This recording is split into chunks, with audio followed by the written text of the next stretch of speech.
Hey everybody, welcome to the Undiscovered Games video podcast, where we take a look at the lesser known board games of the world and share those with you. Now today's episode might not be considered an undiscovered game by some, however it's definitely what I would call a forgotten game because I never hear anyone talk about this one anymore, so I'm hoping to maybe breathe a little life back into this game because I think it's worth checking out.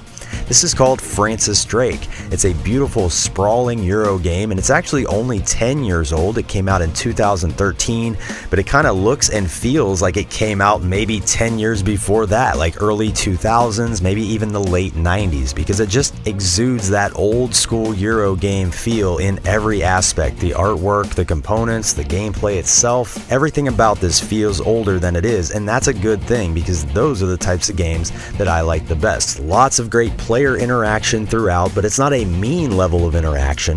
You're just trying to compete over a shared space. So you're not directly attacking each other. You're not doing any type of like take that or gotcha moments, but you're just trying to get in each other's way a little bit. You can sort of anticipate your opponent's moves. You can do a little bluffing, a little bit of push your luck, and it's just a great level of interaction that I find incredibly fun. There's a little bit of hidden information in this game that makes the game exciting and a little bit unpredictable, but you can still hedge your bets against that hidden information, so it's not like this big random luck fest or anything, but it just creates a very immersive, interactive experience for everybody to enjoy. So let's take a little deeper look at Francis Drake. This is one of those games that when it first came out, I'm pretty sure it had a significant amount of buzz and hype around it. I think it was popular at one point. There were a lot of people reviewing it and talking about it.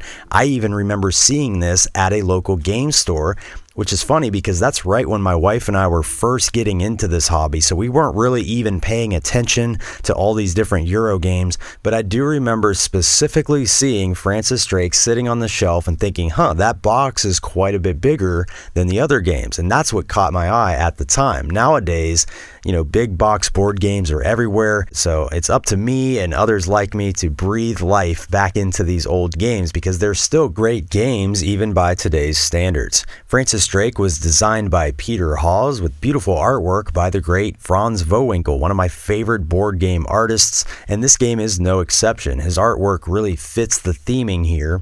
This game just has a wonderful table presence overall. It really draws you in, immerses you into the setting. You have this big sprawling board out here with this vintage looking map of the new world, and then you have this big storage board off to the side to store all your bits that you're not using during the game. It's not really necessary, but it just adds to the presence and the neatness of the table, so it doesn't feel so chaotic. You have some awesome chunky wooden bits like these cool looking barrels here, and then you have these circular mission discs, and these are nothing special, they're just circular discs, but they're oddly like heavy and satisfying when you place them out on the board. It's almost like you're betting with poker chips or something. I don't know, there's just something satisfying about those. And then you have these really cool 3D boats that you get to sail around, and you have a small ship and then you can upgrade to your larger ship. So you get two ships in each player color, and they're made of this really heavy duty like rubbery plastic, so they have some nice weight to them. So I just really like the component quality in this game. It just feels like a quality production. You even have these little personal storage boards. These are called your ship log, and this is where you store all your supplies, your guns, your crew members, and everything else you're storing up for your voyage. And these storage boards are very helpful because this game requires you to keep an eye on your opponents. And since everyone stores all their stuff here on these boards and it's visible for all to see, it makes it easy to glance around the table and quickly see what everyone is storing up. There's a lot of little bits in this game, but these things just keep it very neat and tidy, and it really helps the visual experience. Now, what about the gameplay itself? Well, during this game, you're going to be taking 3 voyages over the course of the entire game. But before you go on a voyage, you first have to do some shopping for supplies to store up stuff for your voyage, and that's done at this top part of the board. Now, this uses a really neat little worker placement mechanism, which I'll go over in a moment, but this area is where you and your opponents will be stocking up on everything you need for your voyage, such as crew members and guns to help you fight battles against Spain, or barrels of supplies to help you travel farther on the map, or you can gain special boats and special characters up here that will give you advantages over your opponents when you all set sail. Once you've gathered up all your stuff, then you all proceed over here and set sail onto the main map. But first, you kind of plan out your voyage in secret by placing these little mission discs face down on the map, and there's a neat little bluffing mechanism here, which I'll get to later in the video. Once you set sail, you're essentially doing one of two things out here on the main map.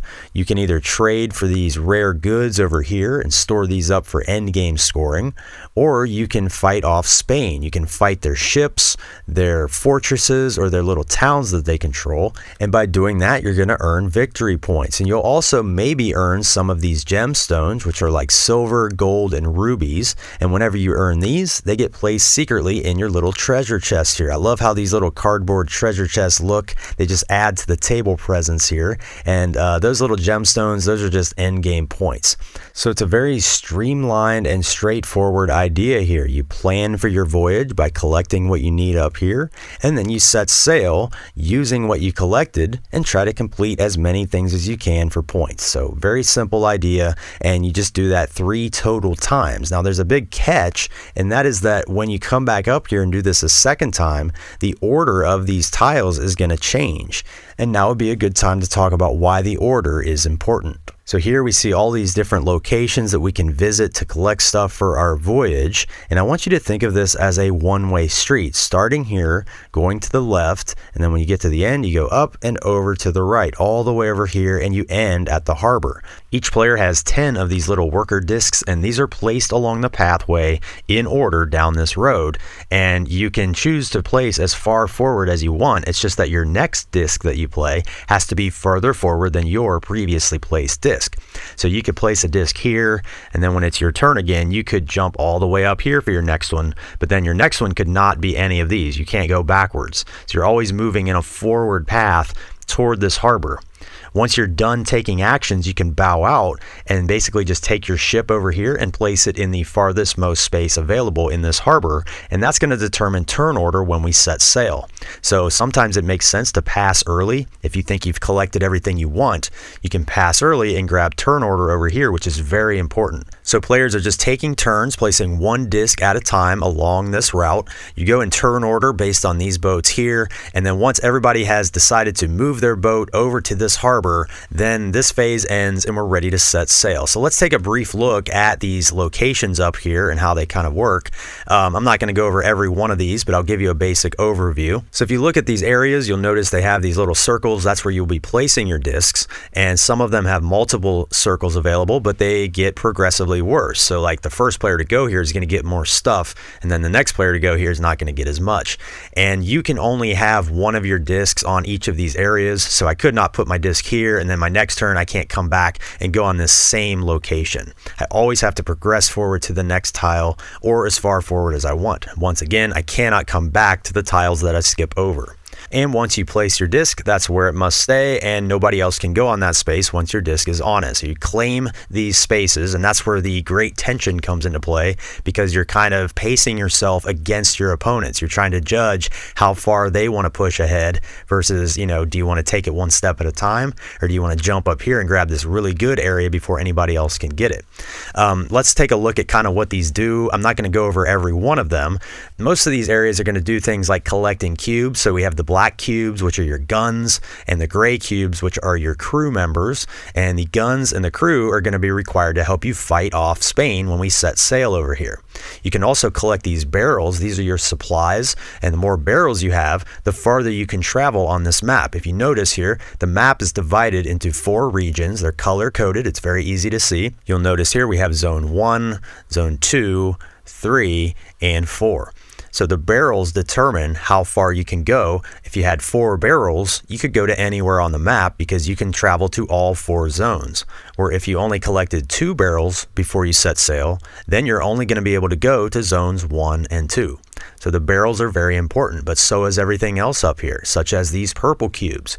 There's not many spaces up here to get purple cubes, and the reason you need them is when you travel to these areas and collect these goods, you have to trade in a purple cube to take a good tile. And the goods are stored here on your ship log. You're trying to get sets of unique goods. So if you can get all 4 goods types, you're going to be getting 26 points at the end of the game. And you could score multiple sets depending on how many you collect throughout the game. Last time we played, my wife managed to get 2 full sets of 4 for 52 endgame points, and you can bet she definitely won that game. So the goods tiles, very important, and you need purple cubes to get those, so that makes those valuable. There's also some special characters up here that you can recruit, and obviously only one player can go on each of these spots, but you'll have like the governor or the admiral.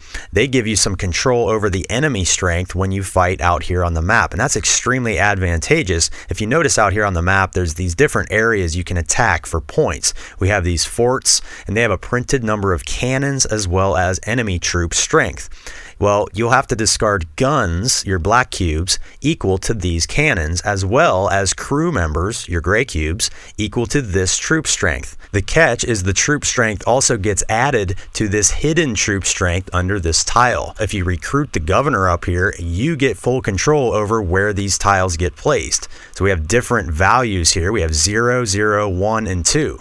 So the other players at the table have no idea what the true value of the troop strength is, but the governor has that information, and the governor also gets a bump up in turn order before we set sail, and the governor gets 1 point per silver piece that's left out on the board at the end of the voyage. A lot of power in that governor tile, and once again, only one player can go there, so that's going to be constantly tempting you to push ahead of your opponents when you're placing your discs out, possibly skipping over some really valuable areas back here. The bottom line is every tile up here, every location is valuable in its own way and very powerful in its own way, and that complicates your decisions so much. That's what makes this planning phase so good, because you're constantly having to weigh how far forward do you want to push on this track, knowing that you're skipping over all this good stuff. So there's some other tiles up here like the admiral. He works basically the same as the governor, except you'll notice out here we have these Spanish galleons at sea, and they have a printed cannon strength. Well, similar to the forts, they also have a hidden cannon strength under these tiles. If you recruit the admiral, you're going to get full control over which of these tiles gets placed where, so you'll know that information and your opponents won't. Furthermore, if you want to fight these galleons that are out at sea, then you can't even do that unless you've upgraded your boat to your bigger ship. The only way to do that is to place a disc on this symbol up here, and as you can imagine, these spots fill up very fast too. All these spots are very limited and they fill up quick. There's so many great tiles up here to talk about. Like if you get the informant, he's going to let you peek at the enemy strength before you attack. Or the Golden Hind is a special boat that only you get to use out here on the voyage. And it basically gives you an extra action, and you get to do that before everyone else. Or you could potentially get the Ghost Ship at this location. The Ghost Ship is basically just a bluff disc. You'll see how that works here in a minute. So lots of great things. There's these little sneak attack ships which go here on your ship log. If you get one of these, this lets you ignore the cannon values anytime you attack a fort. So you don't need as many black cubes for your voyage if you invest in these. Lots of great little things to invest in, but you're constantly trying to read your opponents, see what they're stocking up on, and gauge what you need to get for your voyage. You can't get everything, and that's what makes this so agonizing in the best way. And like I said before, once you're done collecting stuff, you can choose to pass and place your boat in the farthest space to the right here in the harbor. Or if you went to the dock, then your next move would have to be placing your boat in the harbor. Once everybody's boats are here in the harbor, then we're ready for the next phase of the game where we do the voyage. Let's talk about that. Now, before we set sail, we need to place our player cube out on the zone that matches the number of barrels that we've collected. So if I collected 3 barrels, I'm going to place my cube on zone 3. And that just tells everybody at the table I'm only allowed to travel as far as zone 3. So you can look out and see where everybody's cubes are and get an idea of where everybody's allowed to travel. Some players aren't even going to be allowed to go over here. So if I'm allowed to go all the way to zone 4 and nobody else is, then I don't need to be in a rush to do stuff over here because I don't have to worry about anybody getting in my way. So it's just a nice little visual summary to have these cubes out here. It's a very subtle, simple mechanism, but I love that they do that because I'm a very visual person, and that makes it so easy to gauge where everybody's traveling. And now we're going to get into another part of the game that I really like, and that is this secret unit deployment mechanism where we are planning our route but kind of in secret, and you're trying to bluff your way through this. You're trying to sort of gauge where your opponents want to go and when they want to go there. So we have these chunky wooden mission discs. They're numbered 1 through 4, and then in turn order, based on these ships up here, players are going to place one disc at a time on a location where they want to sail their ship. So you can only sail to 4 locations, 1 per disc. Whoever got this Golden Hind disc is going to get an extra location, so they'll get to go to 5, but everybody gets 4 spots, and you go one at a time, declaring where you want to go. The catch is you place your disc face down so nobody can see your numbers. The numbers are important because that's the order that you're going to be traveling to these spots, which means that the lower numbers are going to happen first. And the reason this is important, notice there's only 2 circles on this location. That just means that only 2 players will get to perform an attack at this fort. But more than 2 players can commit their disc here. It's just that the discs will resolve from lowest to highest. So for example, if 3 different players went here, a 2, and a 4, only the 2 lowest numbers, the 2 and the 2, are going to get the chance to fight this enemy. The third player kind of sits off to the side. They're not eligible to do the action unless one of the first 2 players chooses not to do the action or can't do the action because they don't have enough guns or crew to fight off the enemy. So there's a calculated risk out here when you're placing these mission discs for multiple reasons. First, you're trying to inspect everyone's player boards and see what they've saved up as far as their guns and their crew and their special abilities. For example, if you're the governor and you know what this secret enemy strength is down here, you might see another player go here that clearly doesn't have enough crew to fight them off. So you could place your disc here knowing that they're going to be unsuccessful. Even though there's 3 discs there already, you could maybe place your number 4 here because you know for a fact that they're going to be unsuccessful and you will get the chance to fight here. So many great mind games going on during this little part of the game. I love this part. You're also trying to gauge, which number is your opponent placing down? What order do they want to do their route? The order is important because when you attack these areas, if you're the first one here, so if you have your lowest number, then you also are going to get the gemstone when you successfully make this attack. The gems represent gold, silver, or rubies. Those are just stored in your treasure chest for endgame points. They're just worth 3, 4, or 5 points each. But those are very valuable. Those can add up to a lot of points. Or if you're the first to reach these areas over here, there's only 1 of each good type available. So you get first choice of which good to collect.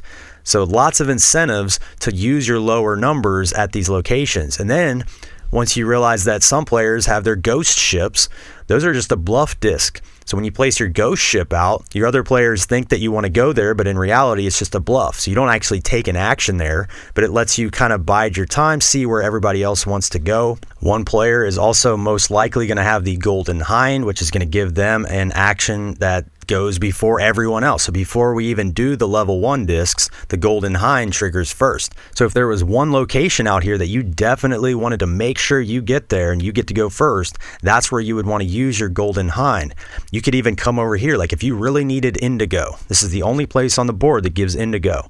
Even if there's already 3 other players stacked up here, I could come in and place my Golden Hind on this stack and guarantee to bump one of those other players off because Golden Hind happens before everyone else. I almost think of this phase as like a blind bidding mechanism where you're, making some calculated judgment calls here based on what the other players have and where they're going, and just deciding where to best allocate your lower numbers in hopes of bumping some other players out or kind of getting yourself a leg up in the order of operations. Maybe you get that extra gemstone or get that good tile that everybody wants over here.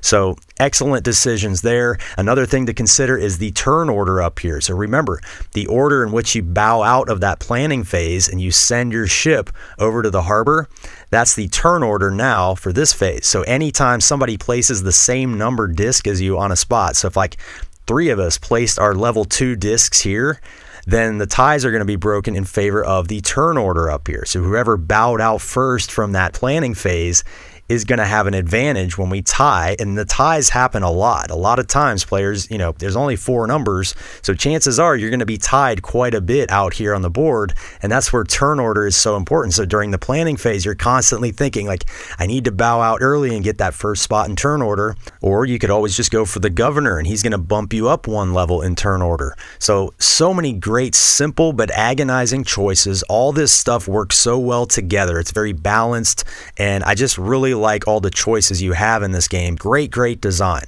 Once everybody places all their discs, then you flip them over and you place the lowest 2 discs on each of these spots, or this spot over here is going to be the lowest 3 discs. And again, if there's any ties, if anybody places the same number, you break those ties in favor of this turn order up here.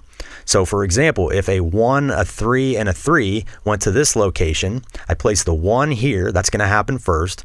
Then I place the yellow 3 here because yellow is ahead of green in turn order. The green one then gets placed to the side, just in case one of these 2 players chooses not to attack here or just can't do the attack because they don't have enough guns or crew or whatever. So again, you can only have 2 successful attacks at each location, and then anybody else that's off to the side may or may not get to do an action depending on what the first 2 players decide to do. So real quick to recap here, if you attack a fort, you must flip this enemy tile, and that will show you the total troop strength. So for example here, the troop strength would be 2 plus the printed 2 on the board. So you would need to discard 4 crew, which is your gray cubes. You have to discard 4 cubes to be a successful attack. Additionally, you need to spend black cubes equal to these cannons printed on the board. If you have that special sneak attack ship that lets you ignore the cannons, then you don't have to discard black cubes here.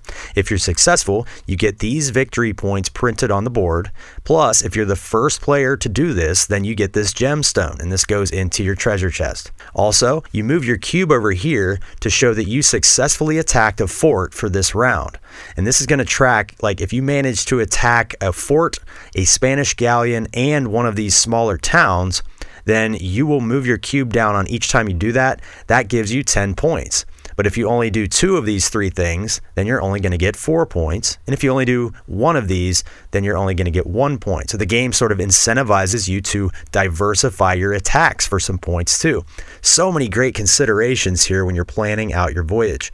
If you choose to attack this little town, this is just a level 1 troop. It's always a 1 troop. You discard 1 gray cube and you get the points showing and potentially the gemstone if you're the first to do that. That's just kind of like an easy way to get some points. And if you choose to attack these galleons, you must have your big ship unlocked, and then you have to discard black cubes equal to this cannon strength plus whatever cannons are under this hidden tile. If you can do that successfully, you'll get the points printed here on the galleon tile. So 3 different ways to attack. You move your cube down over here to show which types of attacks you've done, and then you're going to score these points depending on how many different types of attacks you've done at the end of the round. If you choose not to do all 4 of your discs, or you maybe can't because you ran out of, crew or guns or whatever, you can end your voyage early by sailing back up to this spot and take these 2 points. Or the second player to do that, to bow out early, would get 1 point. That's just another thing to weigh. Sometimes if you run out of meaningful moves, it makes sense to just end your voyage and take these points. So once everybody has brought their ship back up here, we're just going to rinse and repeat. But first, we're going to take all these location tiles and shuffle these up and place these out in a new order, a random order. So this is going to completely change the planning phase for that second voyage. You're going to move this little ship here to track which voyage you're on. Again, you just do this 3 times, but every time you return up here, you're going to reorganize these tiles into a different order. Lots of variability from round to round. Now, I will say, the game does pretty much feel like you're just playing through the game 3 times. There's not a ton of progression here. You are saving up your gemstones for endgame, and you are saving up these goods for endgame, but everything else resets. Your ships get downgraded back to their small ships. You lose all your guns and crew and your special things that you didn't use. All that stuff goes away and you reset for round 2. And that works fine in this game, but some of you out there might find that to be lacking a game arc, so to speak.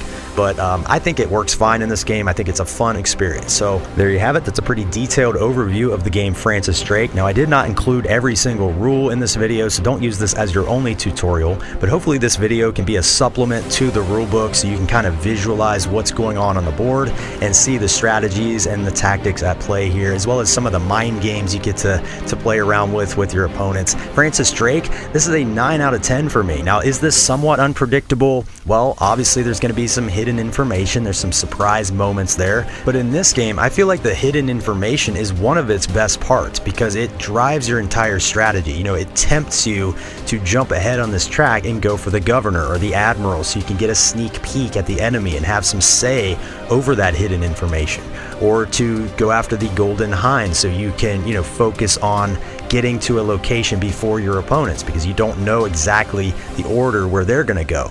So the hidden information to me makes the game fun because you're hedging your bet constantly and you're just making calculated risk decisions based on what you know and what you don't know. This game does that so well. It strikes a perfect balance for me between, you know, great, deep, strategic, meaningful choices that really do impact the game, and then also having to react to a little bit of surprise information. So I would even go so far as to say if you're a player who likes perfect information in your games, you know, no surprises, no hidden information, no luck, I would still encourage you to give Francis Drake a try because it's still one of those games where I think the most skilled player, the most skilled planner is going to be the winner. I've never seen a case where, you know, luck determined the outcome. So I could go on and on about how much I like this game. I just find it charming, engaging, exciting. It's one of those games where just the table presence alone can draw you in. The thematic ties to the mechanisms make a lot of sense. It makes teaching this game a lot easier because people can really grasp the idea of, you know, gathering your supplies for your voyage, planning out your route, and then setting sail. The game flow makes so much sense here, and visually it's nice. You know, you go in this order, you go down this path, you go out to sea, and you come back to the port here. So I just appreciate that part of the design from the perspective of the designated game teacher in our group. I only have 2 minor issues with this game. They're very minor. First, like I said earlier, the game does lack a little progression from voyage to voyage because you don't really save anything up to do better in round 2. You are saving your gemstones and your goods till the end, but essentially you just play through the game 3 times. It doesn't really bother me in this game, but a lot of people out there might find that to be a little bit of a weak spot because most of today's games are about building up your engine to do better later in the game, and in this game you don't really get that satisfaction. Another minor complaint I have from my perspective as the player who teaches the game and maintains the board, I find the board to be a little bit fiddly to maintain. It just kind of slows down the pace of the game. You have to remember, you know, tracking every player's attack. You know, anytime somebody attacks a town, you got to move their cube down, and, you know, remembering the turn order rules or refilling the board after each voyage, things like that. You know, the setup and the teardown can be a little bit lengthy. So some very minor gripes from that point of view, just as the person who is sort of the referee and overseeing the game. It makes it kind of hard for me to also strategize because I'm focused on, you know, keeping the board filled up and everything and making sure everybody's doing everything in the right order. I really like this game. I'm not sure why people stop talking about this other than I feel like the modern sentiment is just the cult of the new, the flashy new Kickstarter productions, these huge big boxes, overproduced games that just dwarf these older Euro games. And don't get me wrong, I'm drawn to all those Kickstarter games too. It's just that I don't want these older ones to get forgotten either. And I've talked to a lot of newer gamers that have been in the hobby for, you know, maybe 5 years or less, and a lot of them have never even tried these older Euro games. They don't even realize that they are vastly different games than the modern Euro games. You know, generally speaking here, the modern ones tend to focus more on individual player boards, sort of building up your own engine. There's not much interaction going on. Whereas these older games, they focused more on bringing people into a shared board and competing for a shared space where you're kind of getting in each other's way. You know, a lot of those older Euro games like Catan and the likes have a lot of bartering and negotiation and stuff because it's all about the player interaction. And to me, That's the whole reason I like to play board games, is to interact with my friends and family at the table. You know, we're not on our phones, we're not watching TV, we're interacting with each other. So player interaction is very important for me personally in a board game, and that's why I tend to like these older games that I feature on this channel. So if you like finding these lesser known undiscovered board games, make sure you click subscribe so you can get updates on more when I share them. I will continue to post videos like this as long as my subscribers go up, so make sure you share this video with your board gaming friends. Tell them to check out the channel and click subscribe while they're over here. I love to explore this world of undiscovered games and share my favorite findings with all of you. It's one of my favorite things to do. I love making these videos. I have so many more games to get through on my shelf that I want to share with the world, and I just do it whenever I get a free moment. I try to post a video about every 2 weeks or so. So if you like what you see, again, please subscribe, share with your friends, comment below. Have you ever played Francis Drake? Or what's a game that used to be popular that you think deserves to still be popular, that people just don't talk about anymore? You know, what's your favorite forgotten game? I love talking board games, so make sure you comment below. Even though I do this anonymously, I really enjoy interacting with all of you, reading your recommendations and all your favorite games. It's just so much fun to do. I do it over on Instagram as well, so if you're on the IG, make sure you hit me up over there at undiscovered_games. I post a lot of written reviews and pictures over there as well, so just another outlet for you to potentially learn about an undiscovered game. Thanks again for watching, everybody. I'll be back with another great game on the next episode. We'll see you then.